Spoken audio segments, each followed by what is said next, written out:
মৰমৰ ছাত্ৰ-ছাত্ৰীসকল, মই আজি তোমালোকৰ চতুৰ্থ শ্ৰেণীৰ নতুন পৰিৱেশ পাঠ্যপুথি আমাৰ চৌপাশৰ পৰিৱেশ পাঠ্যপুথিখনৰ পাঠ 4 জীৱ আৰু পৰিৱেশ এই পাঠটি তোমালোকক মই বুজাই দিয়াৰ লগতে ইয়াৰ যিবিলাক পাঠভিত্তিক ক্ৰিয়াকলাপ আছে সেই ক্ৰিয়াকলাপবিলাকো মই কৰি দিব চেষ্টা কৰিছোঁ। গতিকে চতুৰ্থ শ্ৰেণীৰ ছাত্ৰ-ছাত্ৰীসকলে পাঠটি ভালদৰে মনোযোগ দিবা বুলি আশা কৰি আজি ভিডিঅ' আৰম্ভ কৰিছোঁ। এতিয়া চোৱাচোন, জীৱ আৰু পৰিৱেশ। ইয়াত কি দিছে পাঠটোত? আমি পাঠটো প্ৰথমতে পঢ়িম আৰু মই পঢ়াই দিয়াৰ লগতে মই বুজাই দিবও চেষ্টা কৰিছোঁ। চোৱাচোন এতিয়া পাঠটো। আজি কাতি বিহু। বিহুৰ দিনা আৰাধ্যা ককাকৰ লগত পথাৰৰ শস্য চাবলৈ ওলাল। পথাৰৰ মাজত সৰু সৰু আলিয়েদি গৈ থাকোঁতে তাই ভেকুলী এটাই ফৰিং ধৰি খোৱা দেখা পালে। তাকে দেখি তাইৰ মনত কিছুমান প্ৰশ্নৰ উদয় হ'ল। তাই ককাকক সুধিলে। আৰাধ্যা কি সুধিছে ককাকক চোৱাচোন। আৰাধ্যা: ককা, ভেকুলীয়ে ফৰিং খায় নেকি? ককাকে কৈছে, মাজনী, পোক পতংগবোৰ ভেকুলীৰ খাদ্য। আৰাধ্যাই তেতিয়া কি বুলি কৈছে? ভেকুলীৰ সংখ্যা বেছি হ'লে ফৰিংবোৰ নোহোৱা হৈ নাযাবনে ককা? ককাকে তেতিয়া কৈছে, তুমি ঠিকেই কৈছা মাজনী। তাইৰ লগত কথা পাতি ককাকে পথাৰৰ মাজত খুঁটি এটা ওখকৈ পুতিলে। আৰাধ্যাই তেতিয়া ককাকক কি বুলি কৈছে? ককা, বাঁহৰ খুঁটিটো ইয়াত কিয় পুতিছে? ককাকে কৈছে, মাজনী, আজি গধূলি আমি চাকি জ্বলাম আৰু এই খুঁটিটোৰ ওপৰতে চাকি গছি থ'ম। কাতি বিহুৰ দিনাখন গধূলি তুলসীৰ তলত চাকি বন্তি জ্বলাই শৰাই আগবঢ়োৱা হয়। খেতি ভাল হ'বৰ বাবে আশা কৰি আৰু নকৈ ওলোৱা ধানৰ ঠোক কীট পতংগই নষ্ট নকৰিবলৈ কামনা কৰি খেতিয়কসকলে পথাৰত চাকি বন্তি জ্বলায়। এতিয়া ককাকে আৰাধ্যাক কিয়নো চাকি জ্বলায় কাতি বিহুত তাৰ বিষয়ে তাৰ বৃত্তান্ত সম্পৰ্কে নাতিনীয়েকক কৈছে। চাকি জ্বলোৱাৰ উদ্দেশ্য কি সেই কথাটো নাতিনীয়েকক সুন্দৰকৈ বুজাই দিছে। তোমালোকে এই চিত্ৰখন দেখিছা? ইয়াত কাতি বিহুৰ দিনাখন আমাৰ গাঁৱলীয়া পৰিৱেশ এটা দেখুওৱা হৈছে। আমাৰ গাঁৱৰ ধাননি পথাৰত কি ধৰণে চাকি জ্বলোৱা হয় এই আমি যিখন ছবি দিয়া হৈছে তাৰ জৰিয়তে নিশ্চয় উপলব্ধি কৰিব পাৰিছোঁ। দুয়ো ঘৰলৈ উভতিব ধৰোঁতে কিবা এটাৰ মাত শুনি আৰাধ্যাই ইফালে সিফালে ঘূৰি চালে। পথাৰখনৰ মাজতে থকা দ ঠাইখিনিত এডাল সাপে ভেকুলী এটা গিলিবলৈ ধৰিছে। তাই ভয়তে ককাকক খন্তেক সময়ৰ বাবে সাবটি ধৰিলে। ঘৰলৈ ককাকক বেগাই উভতিবলৈ অনুৰোধ কৰিলে। আহি থাকোঁতে তাই ককাকক সুধিলে। আৰাধ্যাই কি বুলি সুধিছে? ককা, সাপে ভেকুলী খায় নেকি? ককাই কৈছে, খায়। ভেকুলীৰ উপৰি নিগনি, এন্দুৰ, সৰু সৰু চৰাই আদিও সাপে খায়। আৰাধ্যাই তেতিয়া ককাকক কি কৈছে? ককা, সাপবোৰক বাৰু কোনে খায়? ককাকে তেতিয়া কি কৈছে? সাপবোৰক চিলনী, হেন, ময়ূৰ, ফেঁচা আদিয়ে খায়। আৰাধ্যাই ককাকৰ লগত কথা পাতি ঘৰ পালেহি। ঘৰলৈ আহি তাই মাকক পুখুৰীৰ পাৰতে লগ পালে আৰু তাই দেখা সকলো কথা মাকক বিৱৰি ক'লে। তেতিয়া মাকে ক'লে, মাকে কি কৈছে? মায়ে কৈছে আৰু সকলো জীৱকে জীয়াই থাকিবলৈ আহাৰৰ প্ৰয়োজন। আমাৰ প্ৰত্যেক জীৱক জীয়াই থাকিবলৈ কি লাগে তেতিয়াহ'লে? আহাৰৰ প্ৰয়োজন। কিন্তু সকলো জীৱই একেবিধ আহাৰ নাখায়। মাকে জীয়েকক কৈছে আৰু সকলো জীৱকে জীয়াই থাকিবলৈ আহাৰৰ প্ৰয়োজন, কিন্তু সকলো জীৱই একেবিধ আহাৰ নাখায়। তেতিয়া আৰাধ্যাই মাকক কি কৈছে? পুখুৰীত থকা জীৱবোৰে বাৰু কি খাই জীয়াই থাকে? মাকে কি কৈছে? মাছে পানীত থকা শেলাই, কীট পতংগ আদি খায়। সৰু মাছবোৰক ভেকুলী, সাপ, ডাঙৰ মাছ আদিৰ লগতে চৰাইও খায়। এইখন এখন চিত্ৰ দেখিছা। ইয়াত বিভিন্ন ধৰণৰ চৰাই দেখিছা। ইয়াত মাছ খোৱা চৰাইবিলাকে কেনেধৰণে মাছ ধৰিছে তাকো দেখুওৱা হৈছে। আৰাধ্যাই তেতিয়া কি কৈছে? তাৰমানে এটা জীৱই আন জীৱক খাই জীয়াই থাকে নহয়নে মা? মাকে কি কৈছে? তুমি ঠিকেই কৈছা। খাদ্যৰ বাবে পৰিৱেশত এবিধ জীৱই আন এবিধ জীৱৰ ওপৰত নিৰ্ভৰ কৰে। কিছুমান প্ৰাণীয়ে উদ্ভিদ আৰু উদ্ভিদজাত খাদ্য খায় আৰু আন কিছুমানে উদ্ভিদ খোৱা প্ৰাণীবোৰক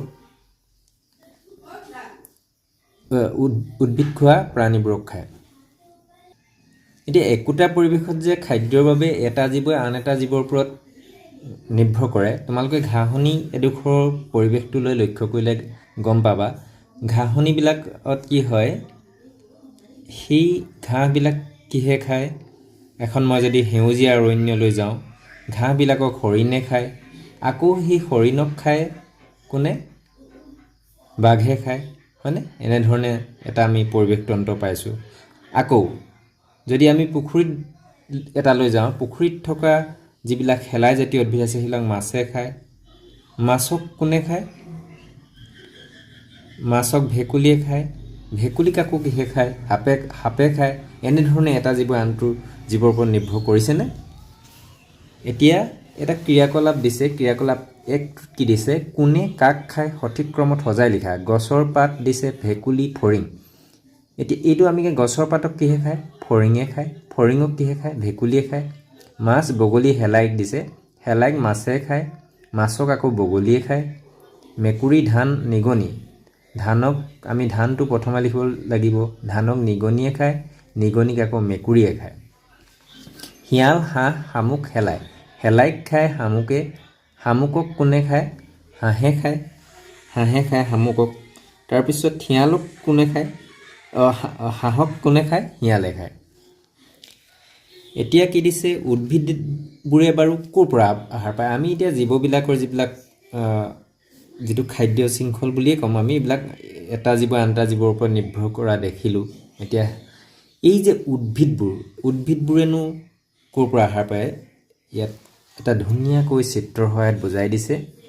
এতিয়া প্ৰথমতে এইটো এটা সূৰ্যৰ দেখিছে, সূৰ্য পোহৰ। সূৰ্যৰ পোহৰত কি হয়? এইপিনে কি দেখিছা? পানী আৰু খনিজ লৱণ। উদ্ভিদৰ গছৰ শিপাই কি কৰিছে? শোষণ কৰিছে পানী আৰু খনিজ লৱণ। আৰু বায়ুৰ পৰা কি লৈছে? কাৰ্বন ডাই অক্সাইড গছজোপাই লৈছে আৰু এনেকৈ অক্সিজেন বায়ুমণ্ডললৈ এৰি দিছে। এইবিলাক পাত দেখিছা? এই পাতবিলাকে সূৰ্যৰ পোহৰত উদ্ভিদে বায়ুৰ পৰা আহৰণ কৰা কাৰ্বন ডাই অক্সাইড, বায়ুৰ পৰা এই কাৰ্বন ডাই অক্সাইড আহৰণ কৰা দেখুওৱা হৈছে চিত্ৰটোত। আৰু শিপাই শুহি লোৱা শোষণ কৰা পানীৰ সহায়ত খাদ্য প্ৰস্তুত কৰে। সূৰ্যৰ পৰা আহৰণ কৰা শক্তি উদ্ভিদৰ বিভিন্ন অংশত জমা থাকে। শিপাৰে কি কৈছে? সূৰ্যৰ পৰা যি শক্তি আহৰণ কৰা উদ্ভিদৰ বিভিন্ন অংশত জমা হয়। এই উদ্ভিদ যেতিয়া কোনো জীৱই খায় তেতিয়া এই শক্তি, উদ্ভিদ এজোপা যেতিয়া খায়, এই শক্তি যিটো সূৰ্যৰ পৰা যিটো শক্তি আহৰণ কৰি সঞ্চয় কৰি ৰাখে, সেই শক্তি কি হয়? জীৱটোলৈ প্ৰবাহিত হয়।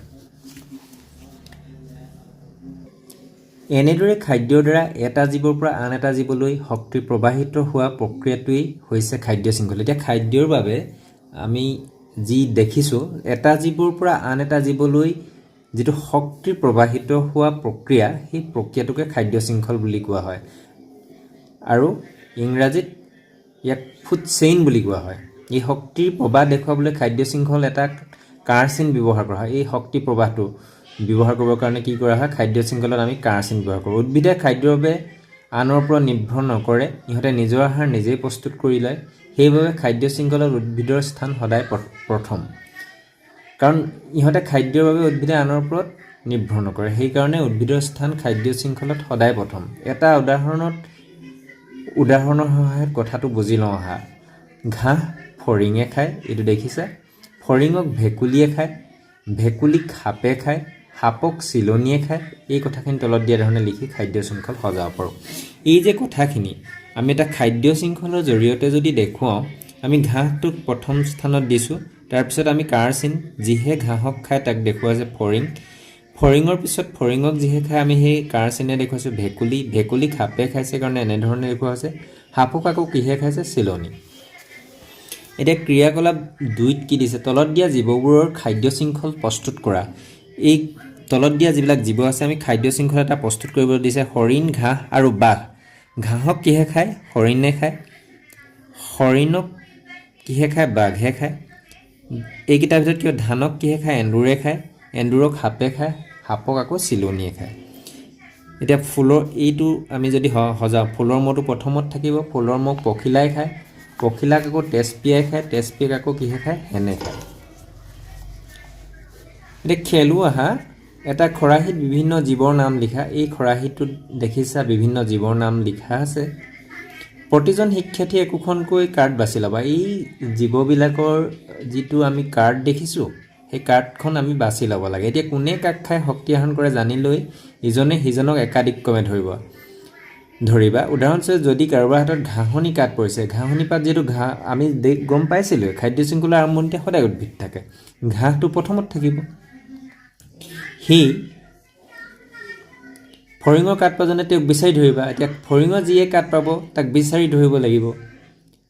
আকৌ ভেকুলী কাঠ পোৱাজনে ফৰিঙক খায় কাৰণে ভেকুলী কাঠখন তাৰপিছতে আহিব লাগিব। আকৌ ভেকুলীক যিহেতু সাপে খায়, তাৰপিছতে সাপ লোৱা যিজন ষ্টুডেণ্ট থাকিব তেওঁ সেইখন কাৰ্ডৰ ছাত্ৰজন ভেকুলীৰ পিছতে থাকিব। তাৰপিছত আকৌ কি হ'ব, চিলনী যি কাৰ্ড পাব একেবাৰে শেষত থাকিব, কাৰণ সাপক চিলনী খায়। এইদৰে খেলটোৰ মাধ্যমে গোটাকৈ খাদ্য শৃংখল সজোৱা।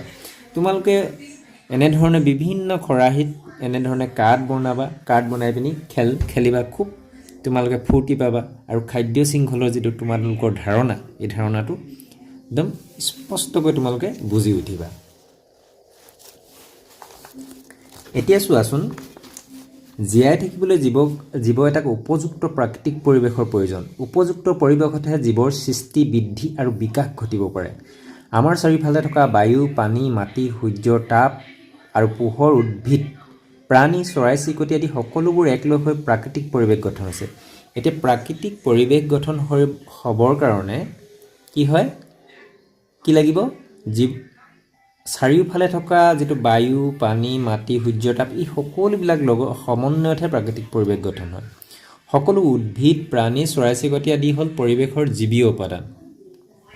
আনহাতে বায়ু, পানী, মাটি, সূৰ্যৰ তাপ আৰু পোহৰ আদি হ'ল পৰিৱেশৰ অজীৱীয় উপাদান, কাৰণ এইবিলাকৰ জীৱন নাই, অৰ্থাৎ নন লিভিং থিংছ, অৰ্থাৎ জীৱন নাই কাৰণে অজীৱীয় উপাদান বুলি কৈছে। পৰিৱেশত জীৱীয় উপাদানবোৰে প্ৰত্যক্ষ বা পৰোক্ষভাৱে অজীৱীয় উপাদানৰ ওপৰত নিৰ্ভৰ কৰি চলে। মানে কি হয়, যিবিলাক জীৱিত উপাদান আছে এইবিলাকে প্ৰত্যক্ষ বা পোনপটীয়া হওক বা আওপকীয়াকৈ কি হয়, অজীৱীয় যিবিলাক উপাদান আছে এই উপাদানবিলাকৰ ওপৰত নিৰ্ভৰ কৰি চলে বুলি কৈছে। ক্ৰিয়াকলাপ 3টোত কি দিছে চাওঁ। তলত দিয়া পৰিৱেশৰ উপাদানবোৰক জীৱীয় আৰু অজীৱীয় হিচাপে ভাগ কৰা। বায়ু, পানী, ভেকুলী, মাছ, শিলাখণ্ড, বালি, সূৰ্যৰ তাপ আৰু পোহৰ, ভেঁকুৰ, সাপ, উষ্ণতা, ধান, বাঘ, ঘাঁহ, কেঁচু, মাটি, বগলী। এতিয়া আমি জীৱীয় যিবিলাকৰ জীৱন থাকে তাক জীৱীয় বুলি কওঁ, হয়নে, আৰু যিবিলাকৰ জীৱন নাই অজীৱীয়। এতিয়া আমি ইয়াৰ পৰা ভাগ কৰিব লাগে এইখিনিৰ পৰা। প্ৰথমতে জীৱীয়, ভেকুলীটো জীৱীয়, মাছ জীৱীয়, সাপ জীৱীয়, ধান, বাঘ, কেঁচু, বগলী এইবিলাক জীৱীয় কাৰণে মই জীৱীয় স্থানত দিলোঁ। অজীৱীয় বায়ু, পানী, শিলাখণ্ড, বালি, সূৰ্যৰ তাপ আৰু পোহৰ আৰু উষ্ণতা এইবিলাক হৈছে অজীৱীয়। নিশ্চয় বুজি পাইছা, জীৱীয় আৰু অজীৱীয় মানে যিবিলাক জীৱিত সেইবিলাককে জীৱীয় কোৱা হৈছে, আৰু যিবিলাক জীৱন নাই সেইবিলাককে অজীৱীয় বুলি কোৱা হৈছে। তাৰপিছত খেলো আহা বুলি কৈছে। এইটো তোমালোকে তোমালোকৰ নিজৰ বিদ্যালয়ত কি কৰিবা, তোমালোকৰ শিক্ষকসকলৰ লগত সহযোগত এই খেলটো খেলিবলৈ যত্ন কৰিবা।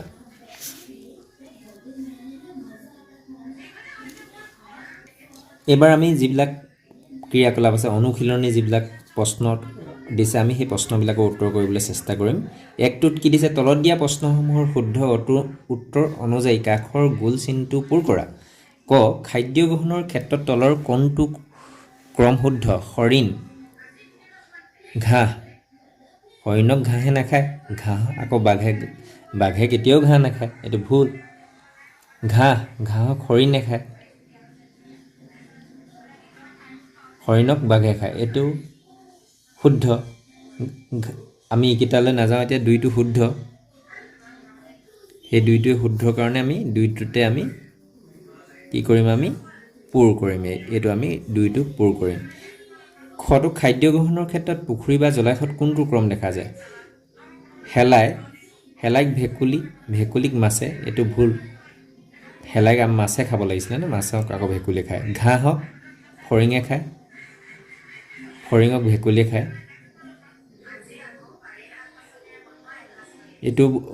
এইটোৱে শুদ্ধ। তাৰপিছত 3 নম্বৰটো ঘাঁহক মাছে খাই দিছে, মাছক আকৌ ফৰিঙে খায়, এইটো ভুল। ঘাঁহক ভেকুলীয়ে খায়, ভেকুলীক মেটেকাই খায়, এইটো নহয়। এতিয়া 2 নম্বৰটো শুদ্ধ, ঘাঁহক ফৰিঙে খায়, ফৰিঙক ভেকুলীয়ে খায়, সেইকাৰণে আমি ইয়াতো 2 নম্বৰটোতে আমি এই শুদ্ধৰ কাৰণে ইয়াক আমি গোল কৰিম। 2 নম্বৰ উত্তৰ লিখা, পৰিৱেশত থকা জৈৱ উপাদানবোৰ কি কি? এইটো আমি লিখিম। পৰিৱেশত থকা 2 নম্বৰ প্ৰথম প্ৰশ্নটো কি দিছে, জৈৱিক উপাদানবোৰ কি কি? উত্তৰটো মই লিখি ৰাখিছোঁ, চোৱাচোন। পৰিৱেশত থকা জৈৱিক উপাদানবোৰ হৈছে সকলো উদ্ভিদ, প্ৰাণী, চৰাই-চিৰিকটি আদি। তাৰ পিছৰ প্ৰশ্নটো কি হয়, উদ্ভিদে খাদ্য প্ৰস্তুত কৰিবলৈ কি গেছ ব্যৱহাৰ কৰে? আমি পাইছিলোঁ তাত উদ্ভিদে চিত্ৰটোৰ জৰিয়তে উদ্ভিদে খাদ্য প্ৰস্তুত কৰিবলৈ কি গেছ ব্যৱহাৰ উত্তৰটো হ'ব কাৰ্বন ডাই অক্সাইড। গ প্ৰশ্নটো কি দিছে, পৰিৱেশৰ 5টা অজৈৱিক উপাদানৰ নাম লিখা। উত্তৰ হ'ব পৰিৱেশৰ 5টা অজৈৱিক উপাদান হৈছে বায়ু, মানে জীৱন নথকা বায়ু, পানী, মাটি, সূৰ্যৰ তাপ আৰু পোহৰ। উষ্ণতাটোও লিখিব পাৰা।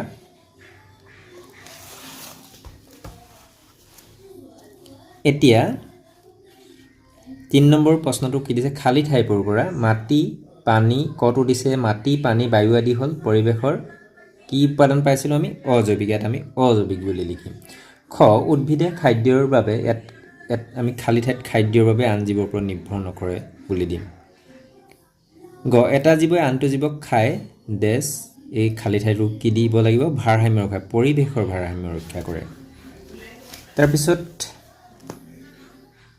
শুদ্ধ উত্তৰটোত ৰাইট চিন আৰু অশুদ্ধ বাক্যটোত পূৰণ চিন দিব লাগিব। ক বাসস্থানৰ বাবে এটা প্ৰাণীয়ে আন এটা প্ৰাণীৰ ওপৰত নিৰ্ভৰ কৰে। বাসস্থানৰ বাবে এটা প্ৰাণীয়ে আন এটা প্ৰাণীৰ ওপৰত নিৰ্ভৰ কৰে, হয়নে? শুদ্ধ। এইটো শুদ্ধ নহয়, খাদ্যৰ বাবেহে হৈছিলে, হয়নে? বাসস্থানৰ এটা প্ৰাণী খাদ্য নিৰ্ভৰ নকৰে, খাদ্যৰ বাবে হয়। নেউল এবিধ মাংসভোজী প্ৰাণী, নেউল এবিধ মাংসভোজী প্ৰাণী, হয়নে? নেউল মাংসভোজী প্ৰাণী হয় নহয়? ভাবাচোন তোমালোকে। নেউল এবিধ মাংসভোজী প্ৰাণী হয় কাৰণ নেউলে কি খায়? সাপ, এন্দুৰ, পোক পতংগ, সৰু চৰাই আদি খায়, সেইকাৰণে নেউল মাংসভোজী প্ৰাণী। এইটো কি হ'ব? শুদ্ধ হ'ব। আমি সেইকাৰণে শুদ্ধ ৰাইট চিন দিম। প্ৰাণীবোৰে পৰিৱেশৰ সমতা ৰক্ষা কৰে। কোনে কৰে এতিয়া? হয়নে নহয়? প্ৰাণীবোৰে পৰিৱেশৰ সমতা ৰক্ষা কৰে। এইটো শুদ্ধ হয়। প্ৰাণীবোৰে পৰিৱেশৰ সমতা ৰক্ষা কৰাত গুৰুত্বপূৰ্ণ ভূমিকা পালন কৰে, কাৰণ পৰিৱেশৰ প্ৰত্যেকটো উপাদানে কি হয়? পৰিৱেশৰ ভাৰসাম্য ৰক্ষা, সমতা ৰক্ষা কৰে। এইটো আমি শুদ্ধ লিখিব লাগিব। এতিয়া 5টো কি দিছে? ক অংশৰ লগত খ অংশ 8টা নিমিলোৱা। ক অংশৰ লগত আমি খ অংশ 8টা নিমিলাব লাগে। শস্যক কোনে খায়? শস্যক কোনে খায়? এন্দুৰে খায়। কীট পতংগক কিহে খায়? কীট পতংগক ভেকুলীয়ে খায়। শেলাইক কিহে খায়? মাছে খায়। সাপক চিলনীয়ে খায়। এতিয়া 6 নম্বৰ যিটো প্ৰশ্ন দিছে, উদ্ভিদ আৰু প্ৰাণীৰ পৰস্পৰৰ নিৰ্ভৰশীলতাৰ সম্পৰ্কে 3টা বাক্য লিখা। মই উত্তৰটো লিখি ৰাখিছোঁ। উদ্ভিদ আৰু প্ৰাণী পৰস্পৰৰ নিৰ্ভৰশীলতাৰ সম্পৰ্কে 3টা বাক্য। 1 উদ্ভিদে এৰি দিয়া অক্সিজেন প্ৰাণীয়ে উশাহত ব্যৱহাৰ কৰে। প্ৰাণীয়ে নিশাহত এৰি দিয়া কাৰ্বন ডাই অক্সাইড আকৌ উদ্ভিদে খাদ্য প্ৰস্তুত কৰাত ব্যৱহাৰ কৰে। 3 উদ্ভিদে প্ৰাণীক খাদ্য আৰু বাসস্থানো প্ৰদান কৰে। এইকেইটাই হৈছে উদ্ভিদ আৰু প্ৰাণী পৰস্পৰ নিৰ্ভৰশীলতাৰ 3টা বাক্য। আৰু তোমালোকে ইয়াৰ উপৰিও অন্যান্য কিছুমান বাক্য উদ্ভিদ আৰু প্ৰাণী পৰস্পৰৰ নিৰ্ভৰশীলতাৰ সম্পৰ্কে ভাবিবা আৰু লিখিবলৈ যত্ন কৰিবা। আজিৰ পাঠ ইমানেই। পুনৰ অন্য এটা পাঠৰ সৈতে পুনৰ লগ হ'ম। ধন্যবাদ।